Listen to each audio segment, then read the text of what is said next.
Irmãos, para a meditação desta noite, nós vamos voltar para o Evangelho de Lucas, mas agora no capítulo 2. Faremos a leitura de todo o capítulo 2. Evangelho segundo Lucas, capítulo 2, do verso 1 ao verso de número 40.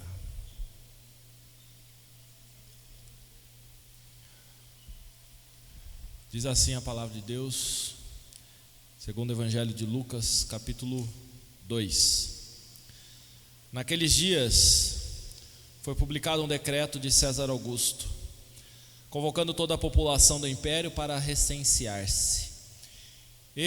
O primeiro recenseamento foi feito quando Quirino era governador da Síria. Todos iam alistar-se, cada um à sua própria cidade. José também subiu da Galiléia, da cidade de Nazaré, para a Judéia, a cidade de Davi, chamada Belém, por ser ele da casa e família de Davi, a fim de alistar-se com Maria, sua esposa, que estava grávida. Estando eles ali, aconteceu completarem-se-lhe os dias, e ela deu à luz o seu filho primogênito, enfaixou-o e o deitou numa manjedoura, porque não havia lugar para eles na hospedaria. Havia naquela mesma região pastores que viviam nos campos e guardavam o seu rebanho durante as vigílias da noite. E o anjo do Senhor desceu aonde eles estavam, e a glória do Senhor brilhou ao redor deles, e ficaram tomados de grande temor. O anjo, porém, lhes disse: Não temais, eis que vos trago boa nova de grande alegria, o que será para todo o povo. É que hoje vos nasceu na cidade de Davi o Salvador, que é Cristo o Senhor. E isto vos servirá de sinal: encontrareis uma criança envolta em faixas e deitada em manjedoura. E subitamente apareceu com um anjo uma multidão da milícia celestial, louvando a Deus e dizendo: Glória a Deus nas maiores alturas, e paz na terra entre os homens, a quem Ele quer bem. E ausentando-se deles os anjos para o céu, diziam os pastores uns aos outros: Vamos até Belém e vejamos os acontecimentos que o Senhor nos deu a conhecer. Foram apressadamente e acharam Maria e José e a criança deitada na manjedoura. E vendo, divulgaram o que lhes tinha sido dito a respeito deste menino. Todos os que ouviram se admiraram das coisas referidas pelos pastores. Maria, porém, guardava todas essas palavras, meditando-as no coração.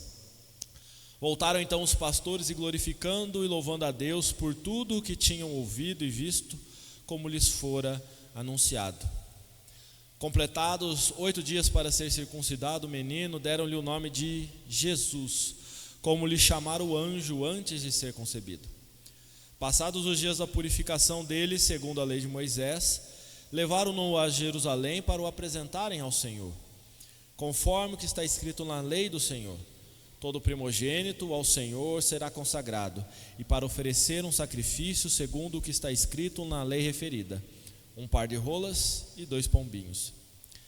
Havia em Jerusalém um homem chamado Simeão, homem esse justo e piedoso, que esperava a consolação de Israel, e o Espírito Santo estava sobre ele. Revelara-lhe o Espírito Santo que não passaria pela morte antes de ver o Cristo do Senhor. Movido pelo Espírito, foi ao templo. E quando os pais trouxeram o menino Jesus para fazerem com ele o que a lei ordenava, Simeão o tomou nos braços e louvou a Deus, dizendo: Agora, Senhor, podes despedir em paz o teu servo, segundo a tua palavra, porque os meus olhos já viram a tua salvação, a qual preparaste diante de todos os povos, luz para a revelação aos gentios e para a glória do teu povo de Israel. E estavam o pai e a mãe do menino admirados do que dele se dizia. Simeão os abençoou e disse a Maria, mãe do menino: Eis que este menino está destinado tanto para a ruína quanto para levantamento de muitos em Israel, e para ser alvo de contradição, Também uma espada traspassará a tua própria alma, para que se manifestem os pensamentos de muitos corações. Havia uma profetisa chamada Ana, filha de Fanuel, da tribo de Asser, avançada em dias, que vivera com seu marido 7 anos desde que se casara, e que era viúva de 84 anos. Esta não deixava o templo, mas adorava noite e dia em jejuns e orações. E chegando naquela hora, dava graças a Deus e falava a respeito do menino a todos os que esperavam a redenção de Jerusalém. Vamos orar mais uma vez? Senhor, estamos diante da Tua palavra e que seja Teu Santo Espírito a clarear nossos olhos para não só compreendê-la, mas sermos transformados pela ação do Teu Santo Espírito em nossas vidas, ó Deus. É em nome de Cristo Jesus que nós oramos. Amém, Senhor. Meus irmãos, provavelmente vocês perceberam que a gente entrou em clima de Natal, desde o primeiro hino, né? E não foi à toa que nós cantamos 2 hinos, tampouco foi aleatório nós começarmos com um cântico de Maria, porque a minha reflexão nesta noite, ela se dá exatamente sobre Jesus.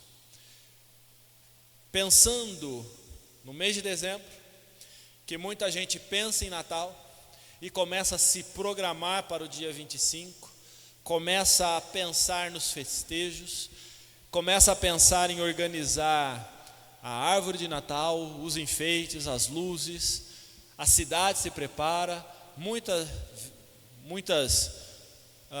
organizações se arrumam, se ajeitam para celebrações, presentes. Começar o mês de dezembro é importante, então, pensar sobre Jesus. E nada melhor do que começar a pensar sobre Jesus, sobre o começo dessa história, da presença material, física de Jesus, e o que ela tem a nos dizer. Porque esta presença física de Jesus, se nós olharmos para o Evangelho de Mateus e de Lucas, nós vamos ver que ela já é recheada logo no começo de um contexto muito rico, de transformação daqueles que estão sendo impactados de modo mais imediato: Maria, José e os familiares ao redor. De forma mais resumida, Mateus fala dessa conversa de Deus, mas não com Maria, como está registrado em Lucas, mas com José, e fala de como ele deveria aceitar Maria. Não só isso, nós vamos olhar para o que acontece em todo o capítulo 1 e todo o contexto que está inserido. Nós lemos o Cântico de Maria e vimos o contexto então que se insere a gestação de Jesus. E o que isso tem para nós? Eu gostaria de refletir com os irmãos sobre a presença de Jesus. Como que a presença de Jesus impacta a vida? Como a presença de Jesus transforma vida? Antes mesmo dessas pessoas se converterem, ou de conhecerem a Jesus, ou a partir do momento que elas conhecem a Jesus. E veja que o trecho que nós lemos é um trecho longo do capítulo 2.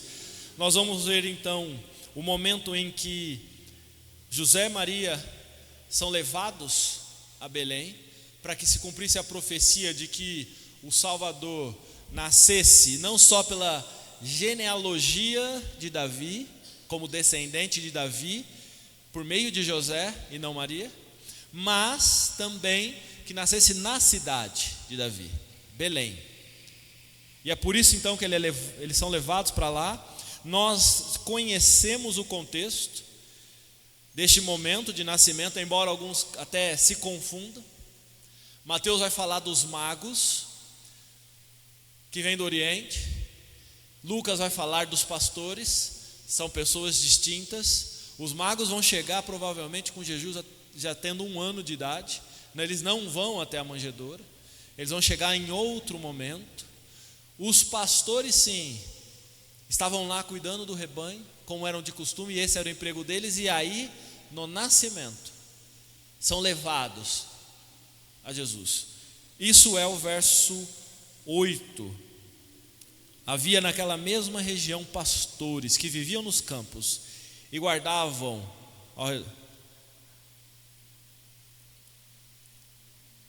o seu rebanho durante as vigílias da noite, e um anjo do Senhor desceu aonde eles estavam. Perceba que a presença de Jesus, mesmo ainda no ventre de Maria, ou ainda prestes a nascer, no momento paralelo, então nós temos a narrativa de Jesus nascendo na manjedoura, sendo colocado na manjedoura, envolto em panos. Num momento quase que concomitante, nós vemos então o anjo do Senhor aparecendo para os pastores, e ele anuncia a presença do Messias, ele anuncia a presença do Salvador. Perceba que o primeiro impacto da presença de Jesus se dá não nos homens, mas quando os céus se abrem, verso 14: glória a Deus nas maiores alturas e paz na terra entre os homens a quem Ele quer bem. Louvor. A presença de Jesus, ela implica em louvor, mas não dos homens. De início já começa o louvor dos anjos, das regiões celestiais.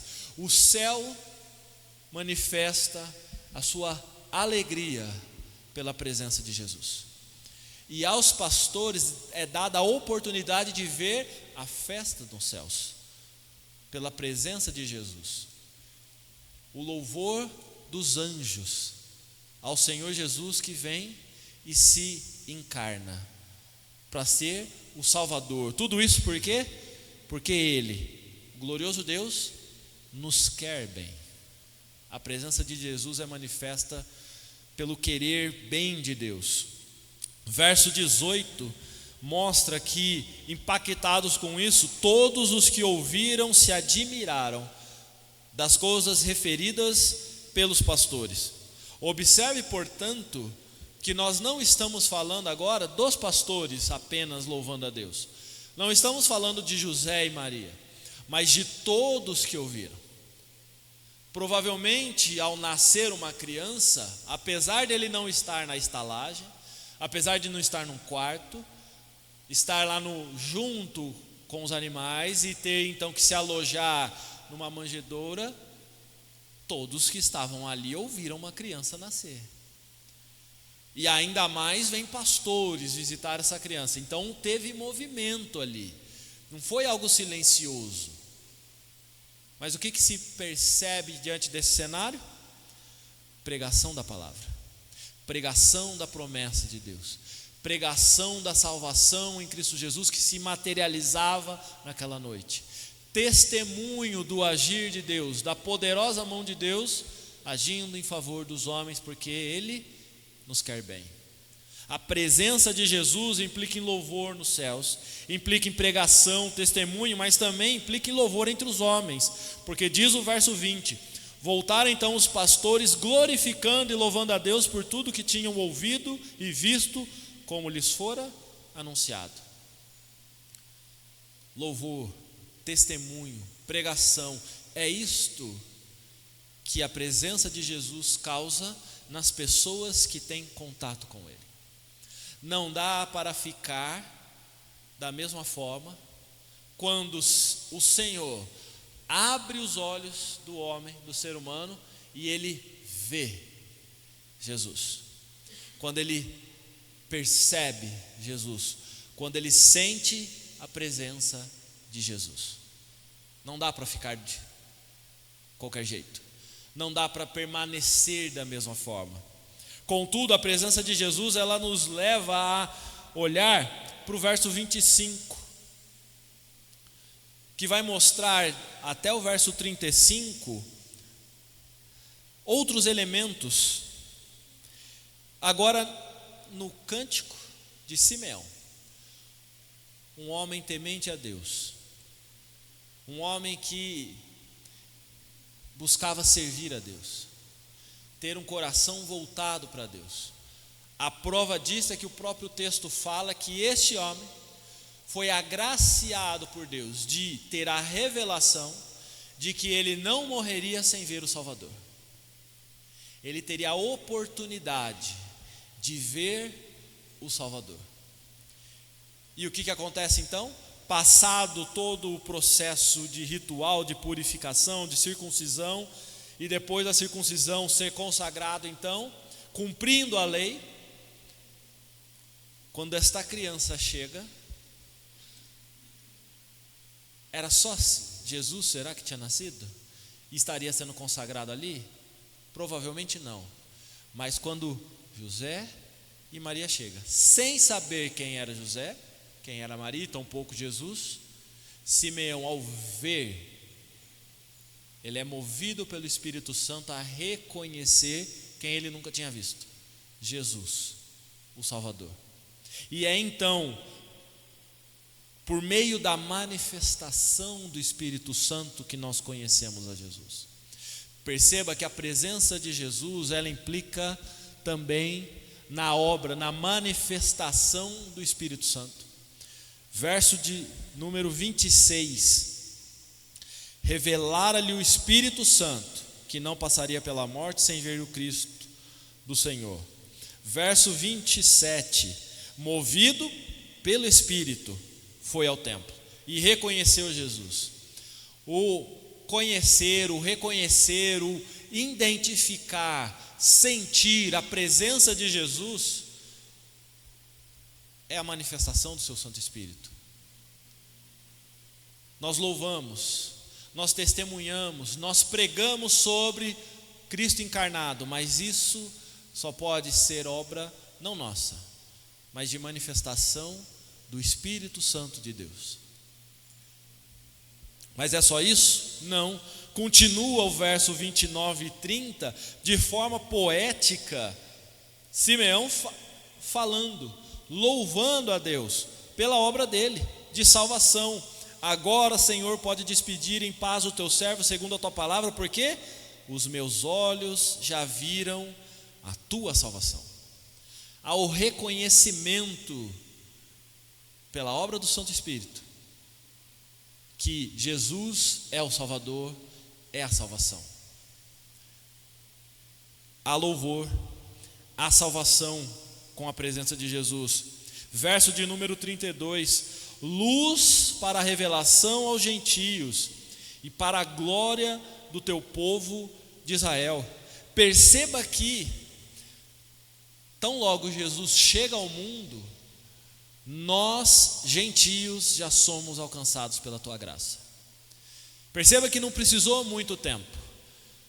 Pela própria palavra de Simeão, inspirado e movido, iluminado pelo Santo Espírito de Deus, ao testemunhar, ao segurar Jesus, o Salvador, ele não fala dessa salvação para os judeus. Ele fala que este Jesus é a revelação aos gentios. Luz para a revelação aos gentios. Revelação de Deus, manifestação de Deus, conhecimento de Deus. Para quem? Para aqueles que não são ou não eram povo de Deus, aos olhos dos judeus. A presença de Jesus, ela nos traz salvação, não somente ao que era povo de Deus, mas nós que somos povo de Deus, gentios. Mas não só isso.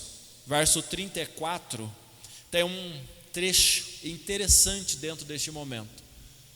Nós estamos então no ápice.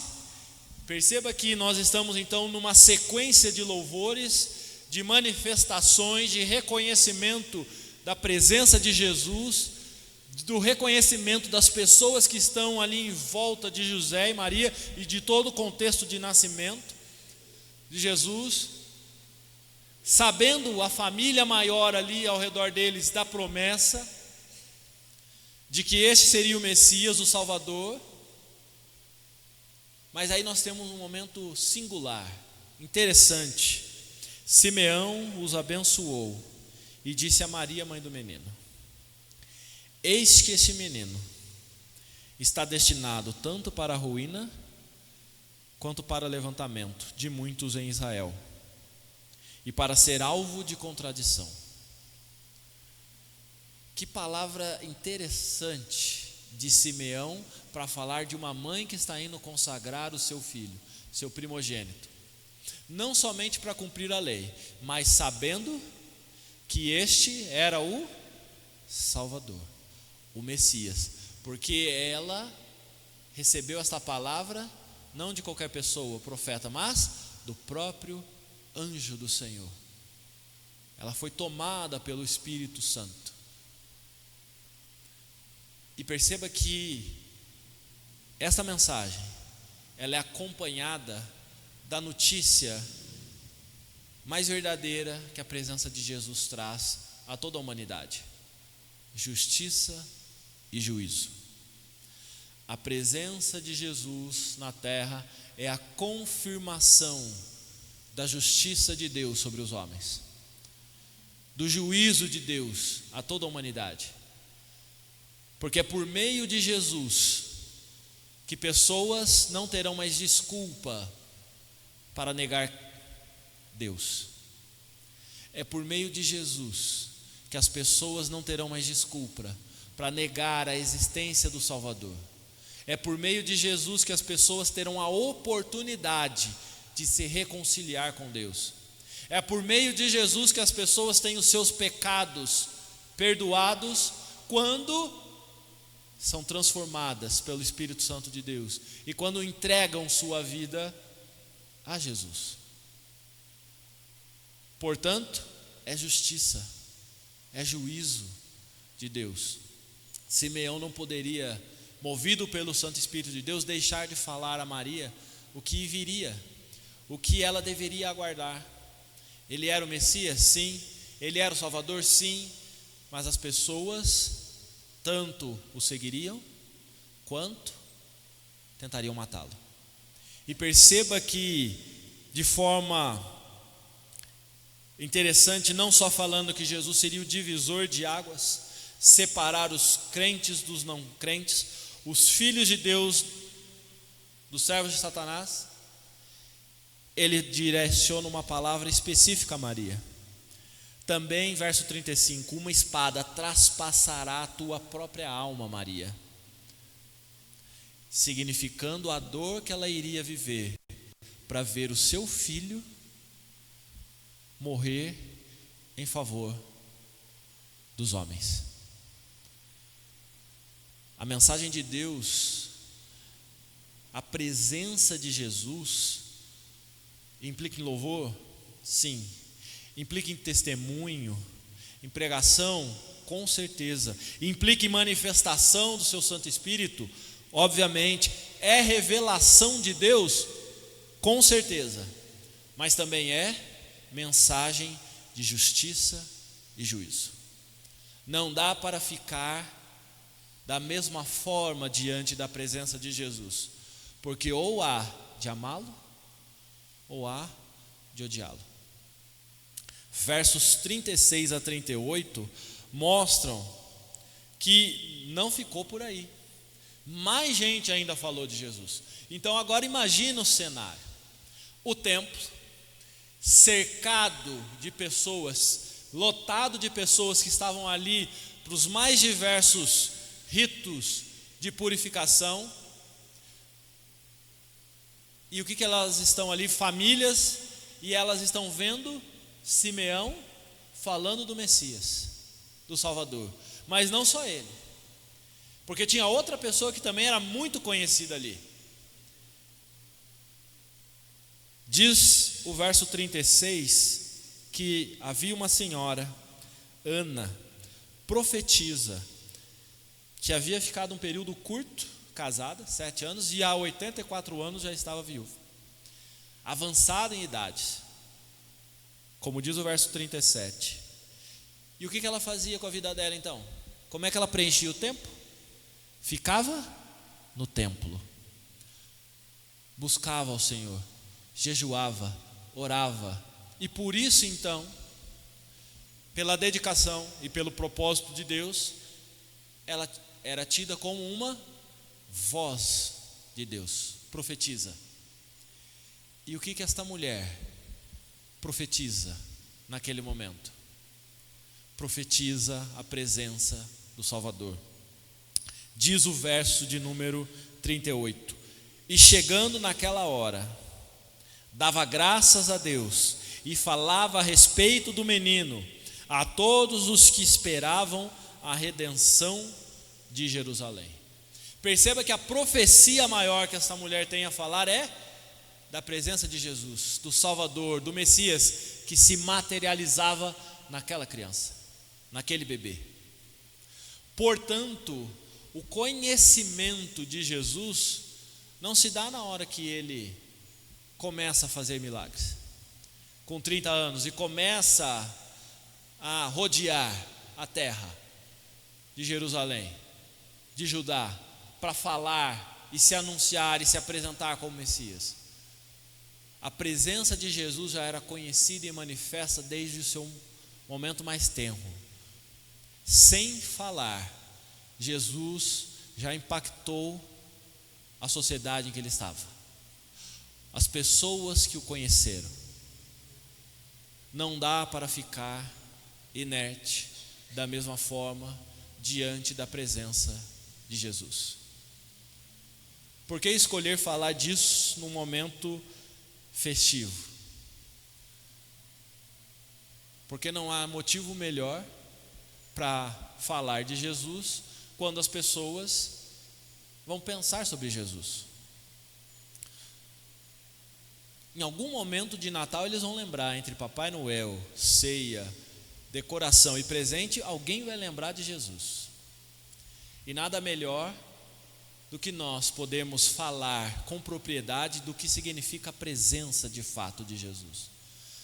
Não apenas testificando, louvando, anunciando, pregando, mas vivendo Cristo em nós. Reconhecendo que Jesus veio para cumprir a justiça e o juízo de Deus. Ele veio para nos salvar. Se tem uma forma boa de começarmos o mês de dezembro, é pensarmos sobre a presença de Jesus e como o nascimento dele, a vinda dele, já impactou e transformou o mundo. Vamos orar mais uma vez? Pai bendito, obrigado porque a tua palavra nos traz luz, ó Senhor Deus, sobre como Jesus Cristo, Senhor, Salvador dos homens, tem poder para agir, ó Senhor Deus, onde Ele se manifesta. Obrigado, Senhor Deus, porque a tua palavra nos mostra a grandeza do Senhor, da tua obra, da salvação. Reafirma, ó Senhor Deus, o passo de fé, da convicção que temos do Senhor Jesus ser o nosso Messias, prometido de Deus. Obrigado, ó Senhor, porque a ação do teu Santo Espírito, a manifestação em nós, nos revela quão grande é a obra que o Senhor realiza por meio do teu Filho.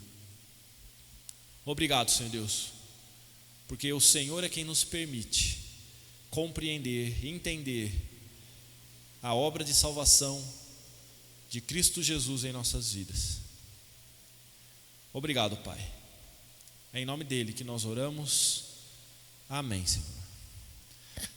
De forma diferente do que eu tenho costume, nós vamos encerrar o culto dessa noite cantando mais uma vez.